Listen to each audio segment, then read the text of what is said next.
I spent 8 years trying to reach him, and then another 7 trying to keep him locked up because I realized that what was living behind that boy's eyes was purely and simply evil.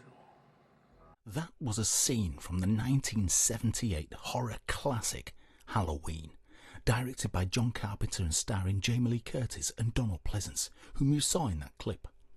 The movie went on to become the highest earning independent movie at that time. The film not only introduced us to the unstoppable killer Michael Myers, referred to simply as the Shape in the credits, played by Nick Castle, but it also launched an entirely new genre, the teenage slasher movie. After this film, audiences were subjected to a flood of teen slasher picks throughout the 80s, 90s and still to this day. Some also got to kickstart their own franchises with characters that became as big a hit with audiences as Michael did. Jason Voorhees from the Friday the 13th films and Freddy Krueger from the Nightmare on Elm Street movies. But we also had the lesser entries like My Bloody Valentine, The Burning, Prom Night and Slumber Party Massacre, to name but a few. But let's get back to the movie that started it all, Halloween. Early in the first film, we see a young Michael kill his older sister on Halloween night. The movie then moves forward 15 years when Michael escapes incarceration and heads back home, leaving a pile of bodies behind him.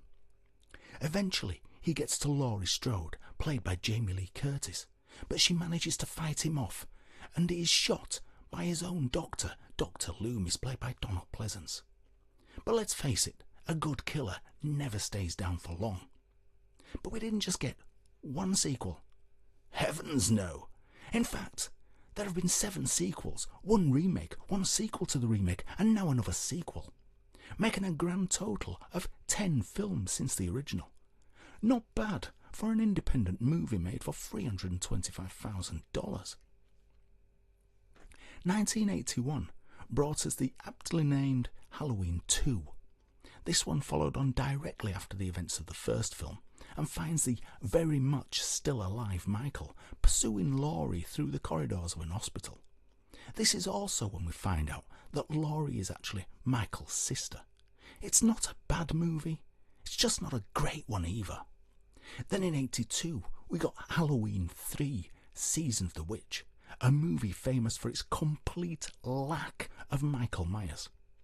Carpenter originally wanted the series to be a bunch of original stories all set on Halloween night. However, the audience, being hungry for more Michael, ignored this film completely, putting an end to Carpenter's grand plans. 88 brought us Halloween 4, The Return of Michael Myers. Though Michael returned for this movie, Jamie Lee Curtis didn't. Her character is explained as having died in a car crash before the events of the movie unfold. But this won't stop Michael in his quest to destroy the Strode bloodline. And so he seeks out Laurie's daughter. We do get to see Donald Pleasence return though as Dr. Loomis, so it's not a complete loss.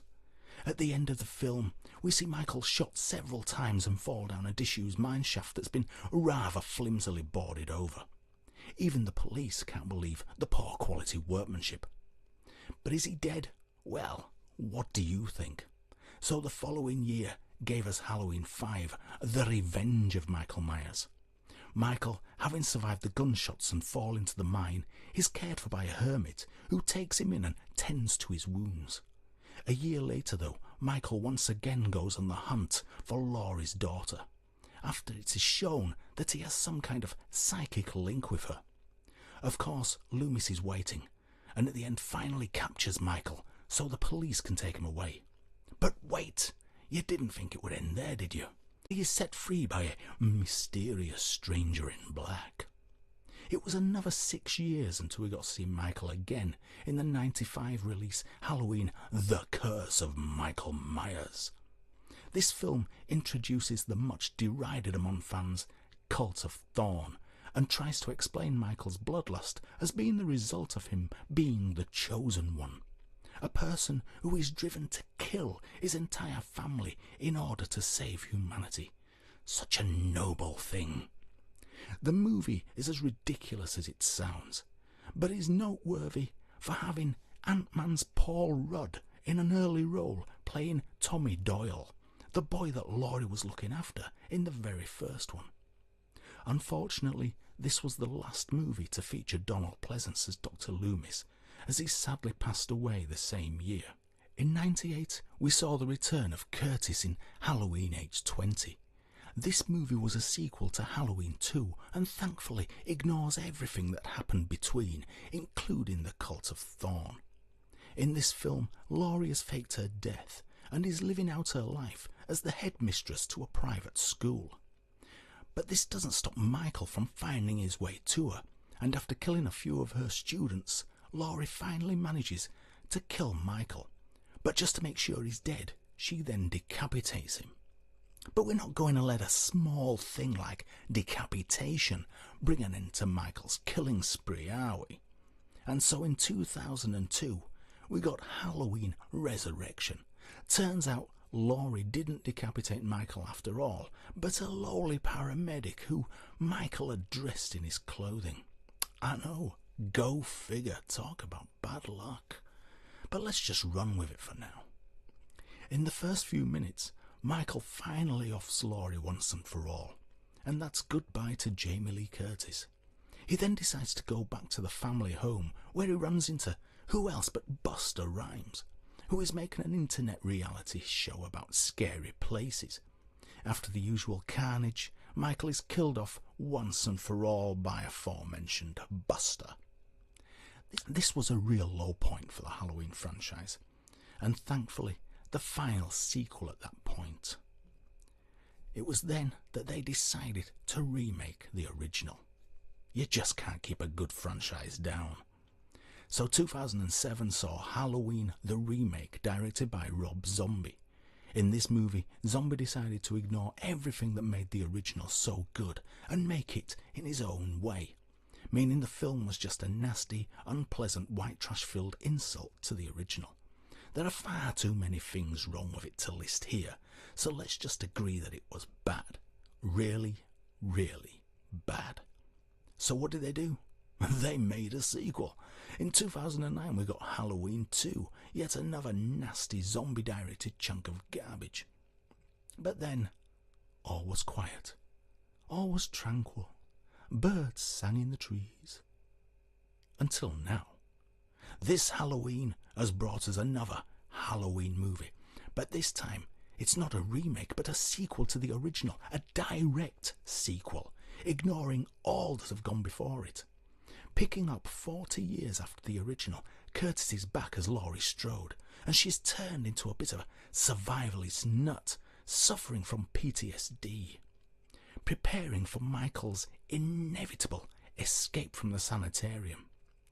And escape he does, leaving Laurie to protect her daughter and granddaughter from his murderous ways. Thankfully, gone are the white trash of Zombie's awful films, and so is every other bad idea that plagued the sequels. From the very beginning, this one looks like a Halloween film, sounds like a Halloween film, and throughout the film it feels like a Halloween film. Directed by David Gordon Green and co-written by Green Jeff Bradley and Danny McBride of Eastbound and Down fame. They even brought in Carpenter to provide the music score. And again, like the original, there are two people playing Michael. James Jude Courtney playing Michael without the mask, while Nick Castle returns to play the masked Michael, listed once again in the credits as The Shape. This is the sequel that fans have been waiting for.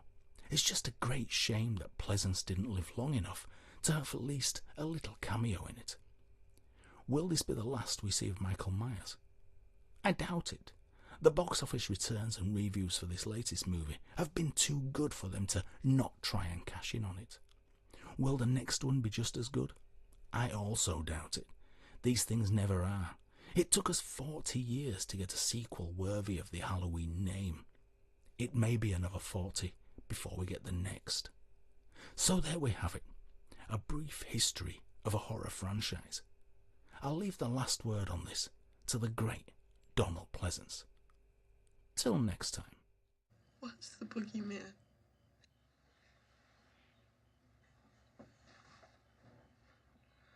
As a matter of fact, it was.